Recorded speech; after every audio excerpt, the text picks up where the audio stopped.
Hi, this is Simon from Hand Circus. Me and Shane are going to give you a tour of Okabu, some of the features you can kind of expect when it's released next week.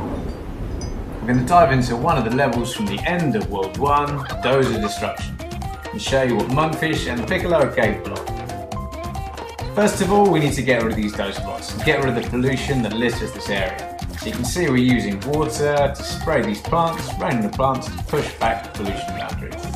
We're also using them to take out the little dozer bots. To get through the next section though, we're going to need something a bit more explosive. So we're going to go and get Piccolo and Monkfish. There's a switch over here that Monkfish can operate. Pulling the switch produces one of these exploding blocks. Next, to get it down, we're going to need to get a ball down from this cage.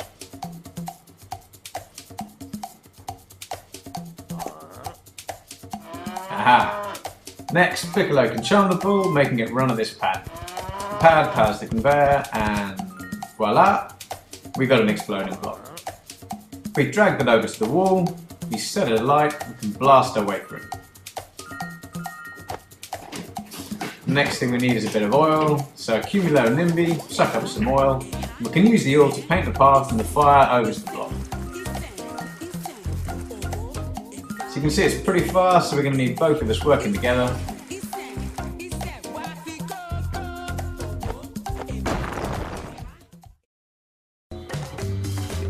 So this level is part of the second world, Caribou Valley. Monkfish and Piccolo have arrived at a temple that's been discovered underneath the sands, and they need to find a way in. The door to the temple is controlled by a big ruby that sits above the gate, so we've got to try and find a way to light up that ruby. Fortunately, you can see over to the left there's a big magnifying glass.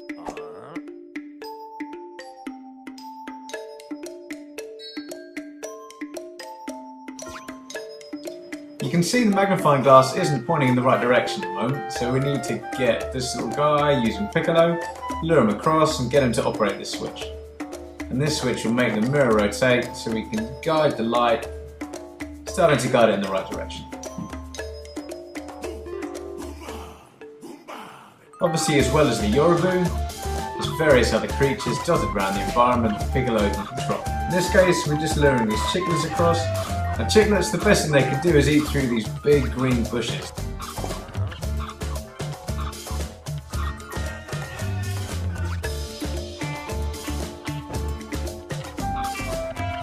And the goat's free. You can use the goat to smash through the wooden barrier just below.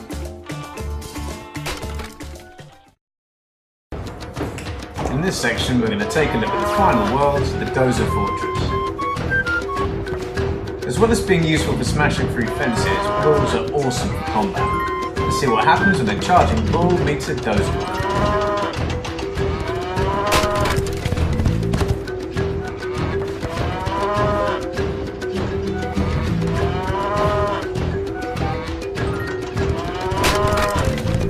If you ever see something you like the look of hanging from a tree, you just get Monkfish to give it a shake. These explosive nuts are perfect for blasting through rock.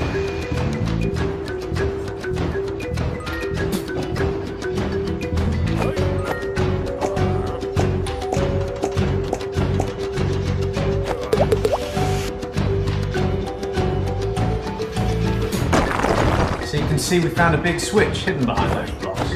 If we go back and grab Monkfish, we can pull that switch which will open the gates, getting us through the next section.